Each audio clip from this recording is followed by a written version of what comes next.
this panel discussion is going to be talking about tech and how we can embrace technology and build resilience and profitability in our business. So before I call upon my amazing panelists, allow me to quickly run our poll questions. Get your phone up. It's going to be, where should African aviation companies focus when it comes to innovation and technology?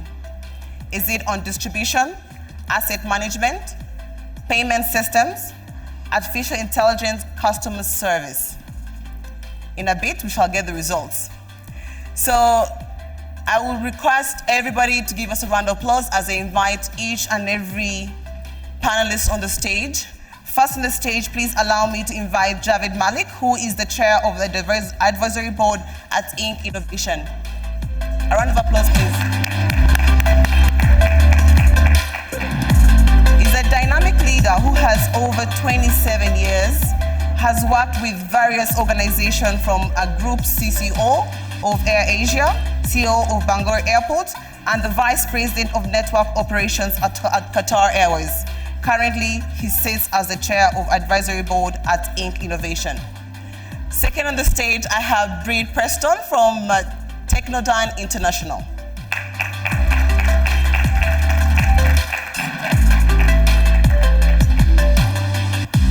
Has been really much involved over 25 years into tech innovation, and over a decade now has been so much into simulated training, technology, and much more on what we are going to be discussing about the systems that is dominating the world.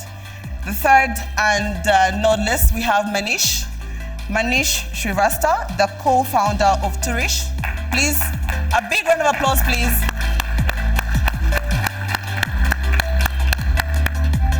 We'll be talking about more and more on consolidating services around the airport and airlines, and Manish is the right person who's going to deliver this with us. Then we have the lady on the panel. We have the Managing Director, DPO Pay, Mrs. Judy Waruiru.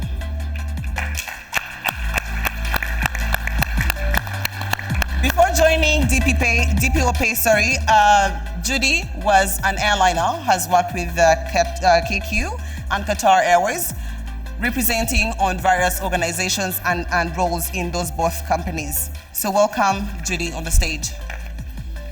Last but not least, we have Richard Ortega, from the commercial director from Q System Solutions, to the stage.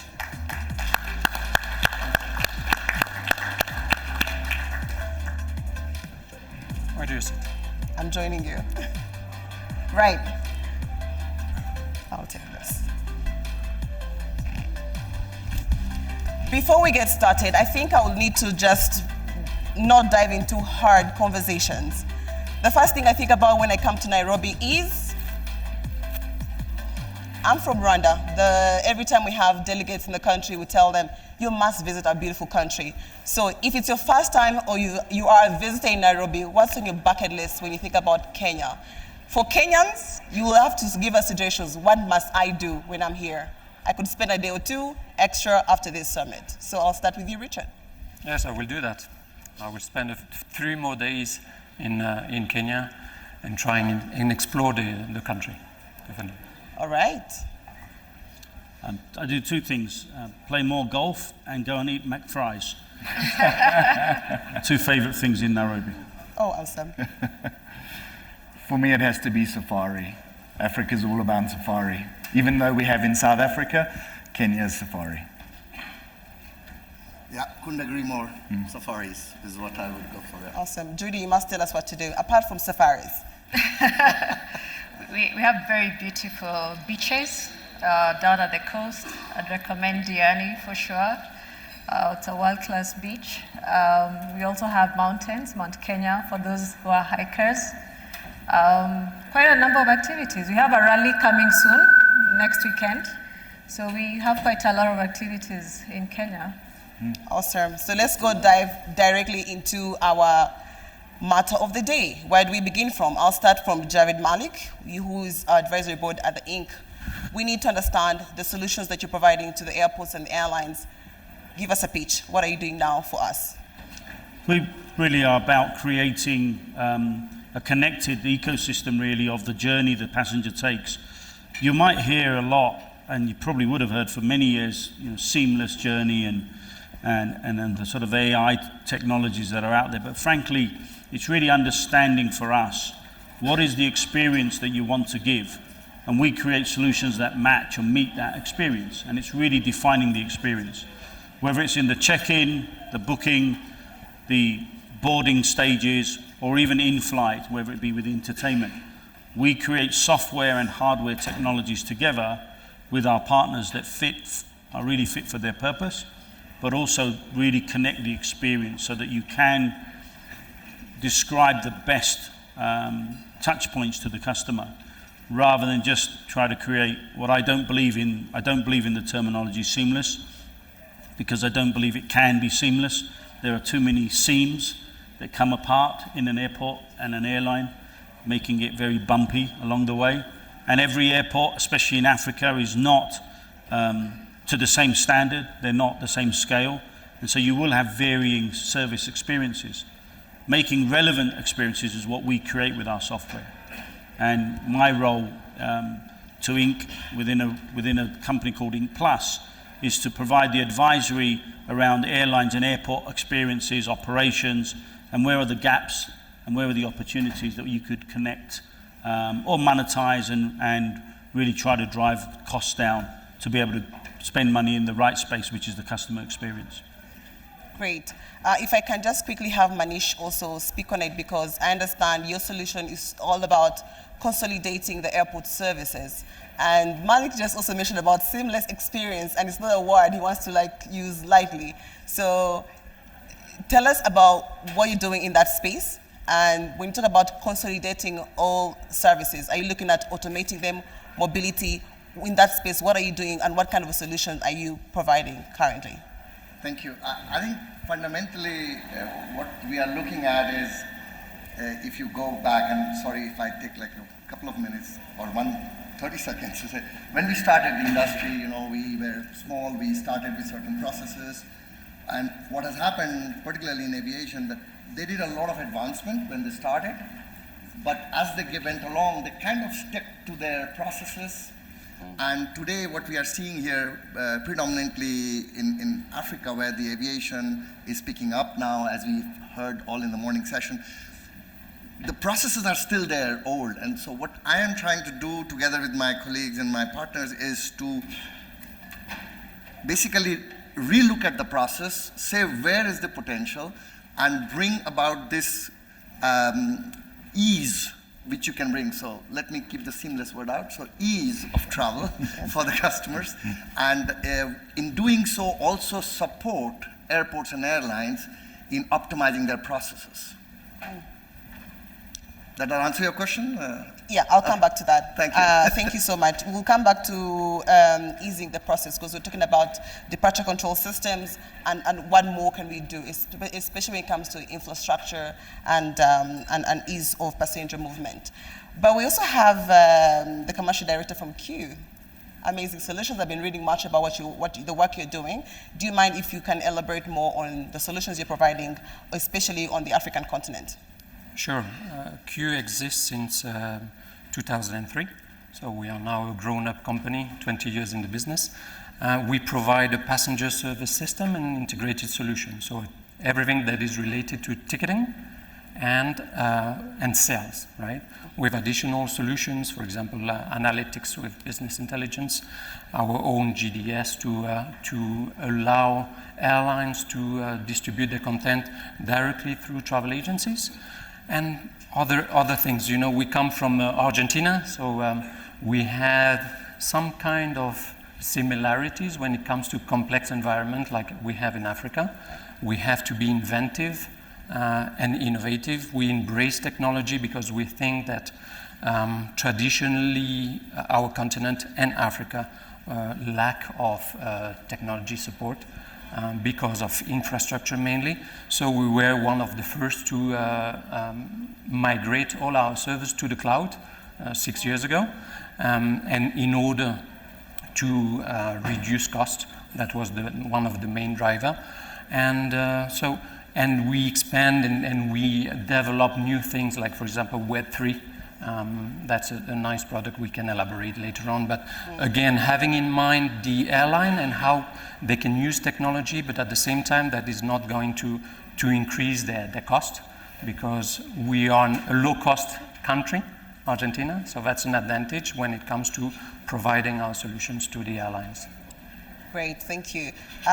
Brit, Technodyn International, I see they covering 70% of the world organization using your system, because you're the sole distributor or IFS in Africa, and amazingly to find out that actually you run the entire US Navy system from end to end, incredible, and then bring it back to Africa, you dominate the biggest part of the defense part, but the commercial space is not yet there, to my understanding. So if you can just elaborate more on 70% global coverage, what fraction is for Africa?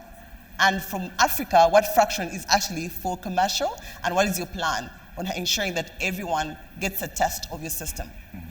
So absolutely. So we really dominate the market when it comes to putting efficiencies, integrating systems within airlines, and that's why we operate effectively.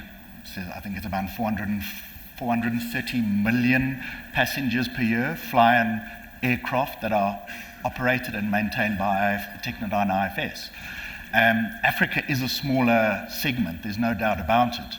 I think there isn't a specific reason behind it, except for the fact that it's been a recent 2 years that Technodyn and IFS have partnered up, and we are now pushing and offering the IFS solution to airlines within Africa. We've got 1 or 2 clients. We've got Ethiopian operates on IFS, Air Mauritius operates on IFS, and that's why we're here today, to actually bring the technology to the African airlines. Africa has been a different ball game.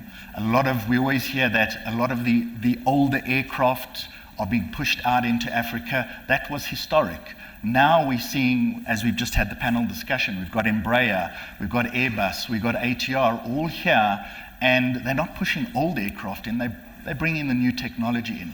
So it's the perfect timing for airlines to now have a look at technology, implement technology. Once you do that, operations, integration, return on investment, all of those things start making a massive difference to the airlines. And Africa is going to see that moving forward.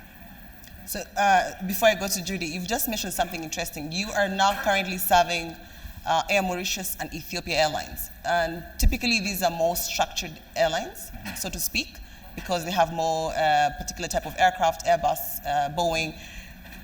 Does your system as well support startup, but of course very ambitious airlines? Does your system support airlines that are startups, that are not well structured, like the previous airlines you just mentioned? Absolutely. And if they do, which airlines are you looking at, and where do you start from? Because there's cost involved, there's cash flow, there's time, there's implementation processes. How do you work around that? So it's very easy for us. Majority of other solutions that you find globally for the airline industry or any commercial industry, they have this big bang approach. Take it all or take nothing. We don't work like that. We have a very modular approach. So if we've got a smaller airline, if they've got 1 or 2 types or whatever it might be, the big bang solution is not going to work for them. So we come in, we do an assessment, we work with them, and we can start as simple as implementing a very small module into the airline. It could be a finance module, it could be an MRO module, a fleet management module, whatever they require, which is of critical importance to that airline to assist it to grow. Then we're with that airline and we stay with them. And as the airline becomes more profitable, they expand, and expansion is where the challenges come in. Operate 1 or 2 aircraft, you can manage it manually, but do so with 30 aircraft, it's not so easy. So we grow with those airlines for the years to come. Great. Back to you. Let's go to Judy. DPO Pay, you are changing the payment landscape in Africa. Incredible work you're doing. Do you mind if you tell us more about the solution you're providing, particularly in Africa? What airlines are you serving? Are you covering the whole spectrum of African aviation? Yeah, thank you, Habba. So DPO was formed in 2006. It is a homegrown Kenyan company that then expanded into 21 markets across Africa. We are connected to 52 banks in Africa. We offer 22 mobile wallets, whether it's M-Pesa, MTN Money, Tigo Pesa. We offer both card and mobile processing in each of these markets we operate. We are also present in South Africa through acquisition. We bought two companies in South Africa. So that's also a very key market. We are able to offer local solutions in South Africa as well, including 21 markets that I had mentioned.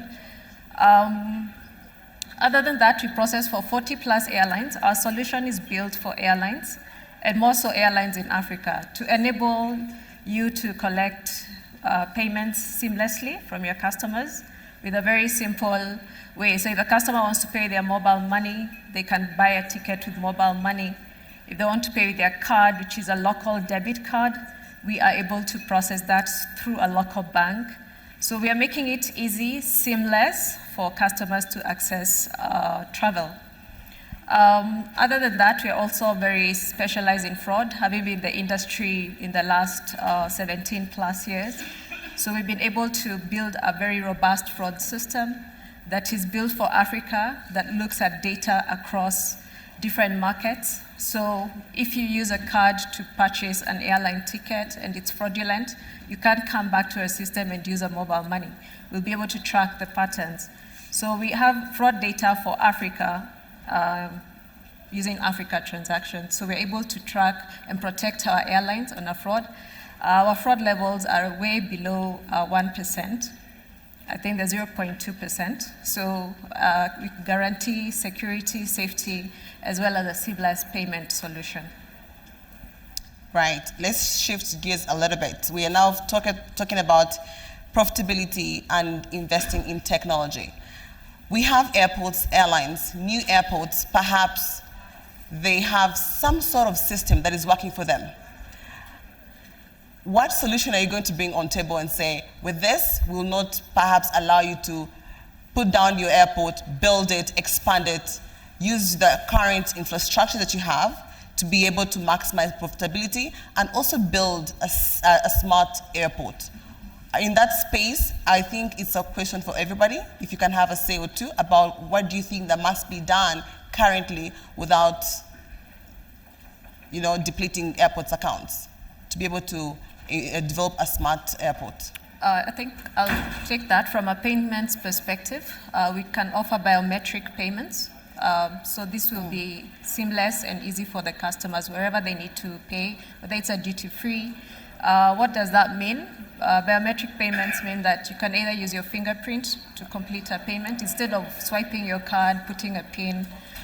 You can use facial recognition. So for me, in terms of having a smart airport and having a seamless, easy experience where you don't have to keep queuing to go through a queue, maybe you're in duty-free or to buy something, then biometric is the way to go. Anyone else want to quickly? Yes, on our side, for example, we have a DCS, which is the system that the airline will use at the airport to check in the passengers. So our platforms are so light that we have, for example, a customer in Colombia that flies to a tiny remote airport and they do the check-in using a mobile phone and 3G. So sometimes it's good to have this kind of applications that allow some kind of seamless experience for passengers. Yeah, I want to add, a lot of the airports have still got kiosks, and some of the airports under construction right now due to open in Africa are putting in kiosks. And kiosks are out of date now. I mentioned yesterday panel that Africa is now at the point where it must be leapfrogging, not following. And this is the time for Africa to do that. So with the mobile type technologies that my colleague speaks about, there are many options, mobile device check-in. But then you've got these assets that the airport authorities in most cases have spent money on, sitting in these airports that are really no longer of use for the passenger journey. So what do you do with those? Well, absolutely agree that you've got the ability to biometrically link payment systems. You can create e-commerce platforms on those kiosks. You can make pre-ordering of duty-free while you're in those queues, because you have to be in a queue to drop your bag off. You have to be in a queue to maybe go through security. And those kiosks could be better redeployed, but they're not serving the purpose any longer of providing check-in, because check-in is moved onto mobile. Right. And so there's a way of funding that, which is either by selling that as marketing space or insurance type space, but really refunding those products. And what we do at Inc. is look at those types of products and say, these are out of date now, how do we repurpose them and link them to our mobile check-in solutions as well, but add in things like biometric pay. So Africa really needs to leverage its legacy equipment, maybe some of its infrastructure, with some modern technology like mobile and biometric, and leapfrog the rest of the world in that offering, because they're not doing it, they're just replacing and going to mobile. Anyone else? Manish? You want to go ahead? Go for it. So just on the back of that, the legacy technology is there, and it takes finances to replace that with the latest technology. From our perspective, the critical component is integration. So that's where we focus a huge amount of our time. We bring that integration between legacy and new generation type technology and effectively marry them.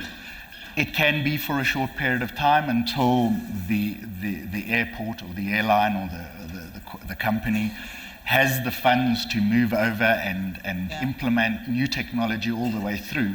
But the challenge is, what do you do with that legacy technology? Especially, legacy can be 6 months ago implemented. That's how fast technology is moving nowadays.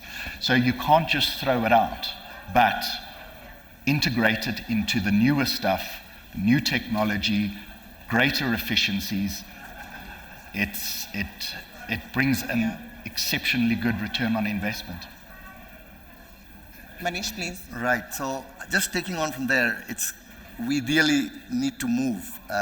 We need to look at two things from my perspective. One is the people, and the other is the system. So systems are growing very fast. There are people already far away from Earth, traveling, coming back. So I think we need to look at people, processes, and the technology in tandem. Now, what I was starting to tell earlier was the reason I talked about that is because many of the things today which happen at the airport are linked to the process which was set up. And people are just following that because that's how it works. Now, if I tell you tomorrow, following to what Javed said, you can pre-order duty-free, for example, but if there is no process to payment is clean, but let's say after payment, still somebody needs to bring that duty-free to the person at the airport somewhere, right? If that process is not streamlined or smoothened, then you are basically losing out on that opportunity of additional revenue, which you can have from non-aeronautical. So it needs to both go in tandem. And the technology itself, I think, is there to support and help from the point of view of not just having to invest, because what has dramatically changed now is as we all talked about, it's much more lighter, we are on the cloud, you don't have to invest in hardware. Something simple like mobile, everybody has a mobile. So things like where you used, for example, for payment, you needed a machine to accept payment. Today, probably in certain cases, you don't need that. You can just pay through your mobile. Like you said, mobile payments, right? So those are the things we can bring it together, look at the process, optimize it, and bring this technology to really, that will help, firstly, to start getting onto the profitability track, because I know that COVID had a big impact, and now more and more people are focusing on non-aeronautical revenue, so that's kind of one of the things which we can help. And accordingly, it's trying to help also to bring some more resilience from the point of view of the passenger. Of course, if there is no passenger flying, you have to go to cargo, as we heard yesterday. But just to say, that's how I would also like to sort of add value to that conversation. Yeah. Speaking of that, when we talk about shifting from kiosk, the traditional way of doing business, and now moving to mobile technology, that means airlines and airports are sitting on so much data from you, the experts. What are we missing? What are the missing opportunities here that we can optimize data, drive efficiency, and improve profitability across board, from payment to consolidating all the services at the airport to the basic needs of shifting, not making it hard for airlines to move on, to shift from the old to the new technology. So I think this is for everybody again, because everyone has a piece of ideas that we can think, how do we optimize data to make sure that we get profitability from all the information that you get from passengers flying with us. Yeah. From our perspective, data is critical, and every organization has massive amounts of data. The problem we often find is that you can't access the data. The data is either been sitting in Excel spreadsheets, wherever it might be, on servers you can't access, you can't manipulate the data. So data is critically important, and once you have that data, you have the freedom to be creative. Mm-hmm. You speak about having all of this information. What do they do? What do you do with it? An airport effectively has a role. They're an airport. They bring passengers in and let passengers go out. But who owns the data then? Is it the airport or the airline? Sorry? Who owns this data? Well, ideally, you would imagine it would be the airlines. Okay.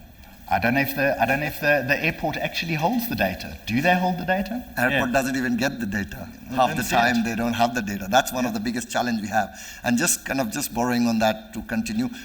Problem also with where the data is so much siloed because of the processes, and there is laws around which data can be shared with whom. All that is inhibiting a real complete picture of a customer. The frequent flyer knows something, the reservation system knows something, the departure control knows something, and then at the airport, maybe the kiosk, or not the kiosk, but let's say the duty free, that knows something, right? And all are disparate information, and there is no, again, I keep coming to the word seamless, but we should not do that. A complete picture of a customer, and that is missing to be able to really engage with them at the time when it makes more sense. Yeah, just to add on to that, we identified the gap in data.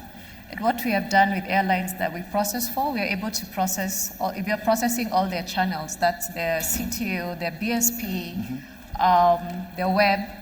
So we are able to collect that data from a payments perspective. Of course, yes. Yeah. And we're able to give them one report. And what then we have been able to advance is something we call a smart view report. Mm-hmm. And what does this do? It tells you the trends of payments for your customer. How is a customer paying are they buying a ticket from a travel agent today? Over time, have they moved to buying from the IBE? Mm-hmm. So we're able to pick that trend and share with our customers, because then we're able to, because we're processing all the payments in one channel, and we're able to pick that trend and data and share it to the airline. But that comes to customer data in terms of payments, patterns, and behaviors. Right. Yeah. So are you able to, sorry if I may ask this, are you able to go into at the level of individual person? Correct. Okay, excellent. Yes, we're able to go to ticket level. Right. We can tell you which route they bought, where they bought it from, right. What are their travel dates. So there's a lot of booking data. And based on that, we can share the airline and share some patterns on what's happening. Right.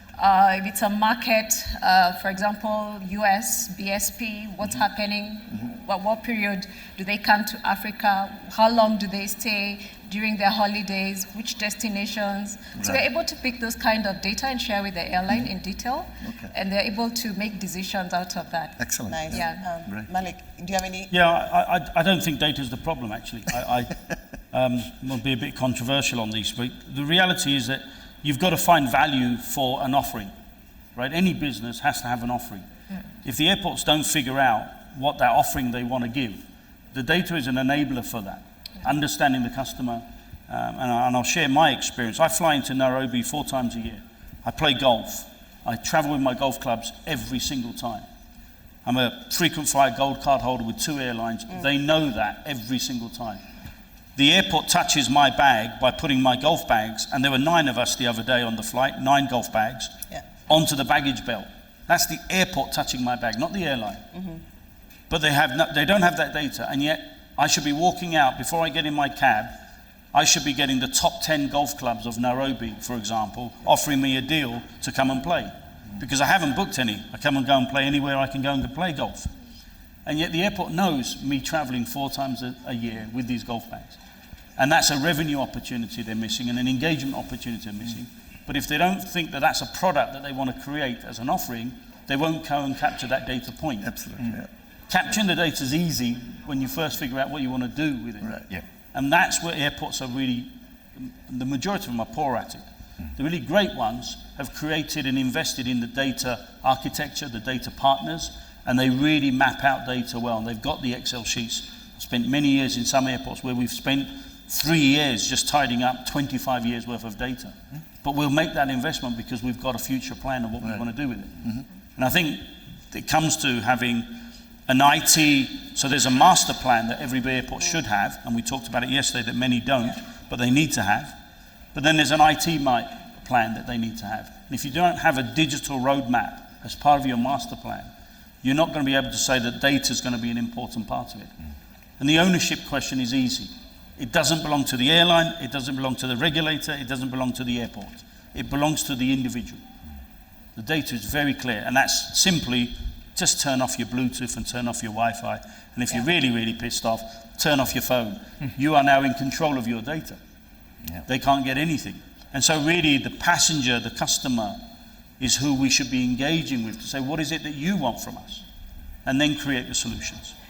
On the airline side, if I may add, on the airline side, the technology is there, as you mentioned, but you need the people to process all this data. The data, yeah. So what do you do with that? On the PSS side, you will have all the information available all the time, where you can see who bought the ticket, where they bought it, at the time they bought it, as Judy mentioned.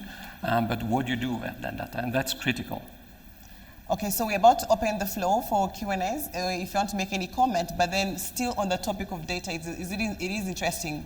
The data sits with the airport and the airline, but then won't you get at a point of time where you need to discuss about the passenger and say, fine, this passenger, we have so much data, we are using the data we have for this passenger to optimize revenue.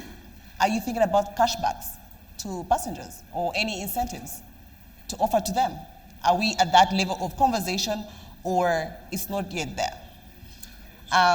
Audience, please, if you have a question, please raise it. We have only 3 minutes left, and then we can continue our conversation with the audience. Yeah, our clients are not there. Sorry? Our clients are not there. Cashback, no. Okay. The issue they So have that conversation has not been hard yet? No. Okay. Selling tickets, making sure the revenue is there, preventing fraud, this kind of stuff. Okay. Malik, I see your... No, I don't agree. I don't agree because that's the point. The mindset for me for Africa is, why do we have to be where somebody else probably may be? That's not where we should be. Where do we want to be? And that leapfrog mindset has got to be for Africa. So actually, we're going to change that. We're going to be there because we're going to create the ecosystem that's relevant for Africa, not being a following an approach. And yes, we may not be there today, but if you look at the demographics, you look at the age groups, you look at the mobility adoption rates, which are some of the highest in the world, why can we not monetize travel for Africans who equally don't have the highest GDP buying power? Well, actually, let's free them up by creating revenues for each individual. If a passenger suddenly said that they could sell their data and get $5, that's a lot of money to a person in certain parts of on the continent. Well, why can't we let them have those $5? If that funds process improvements in capacity, then that's the way to go. It may not be what the rest of the world did, but the rest of the world has a different demographics. And so for me, the opportunity there, the technology is there. It's really about creating the vision and the connectivity of the customer. And YouTube videos are being done. We've got some great dancers in Africa that sell their YouTube videos, young kids, and they're making now hundreds of thousands of dollars on YouTube. Well, nobody would have thought we could have done that in a village in Africa. Well, they're doing it. And I think we can do this in aviation. Awesome. Do we have anyone from the audience who needs to make a contribution? Sorry, Habba, we haven't got time, I'm afraid, because we're running a little bit behind. We still have one more session. Yeah. We have 2 minutes, but yeah, final wrap up, please. All right, so with 2 minutes, any last comment before we leave? But I definitely encourage that we continue having this conversation. We have a whole day and tomorrow, because John is giving me a heads up. Let's continue having this conversation. From the panelists, please, if you have a word or two, to the audience, and then we can carry on in the afternoon conversations. I'll start with you, Richard. Thank you. Thank you for being here. As a challenger in the industry, we believe our technologies are there to support the airlines. Mm-hmm. We know the demographic and the structural problems that exist, so we are here to support any airlines that is ready to talk to us. Awesome. Thank you. Malik. Yeah, be the change, create the change, and we want to be part of that journey to think differently and think creatively, and that's what Innovation is about, being creative and flexible. Africa is the new place to be. Yes. I think we all can see it. Changes are happening rapidly, and I believe the airlines are going to embrace the changes, and technology is going to assist with that. Manish. Absolutely. A lot has been said, and a lot will be said tomorrow. And from my side, I would just say, if you want action, come, let's do it together. Judy? I think for me, it's in 2022, $1 trillion was processed through mobile across the world.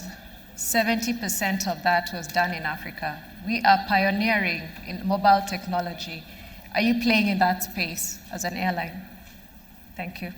Thank you. So this brings us to the end of our session. Thank you so much for your time.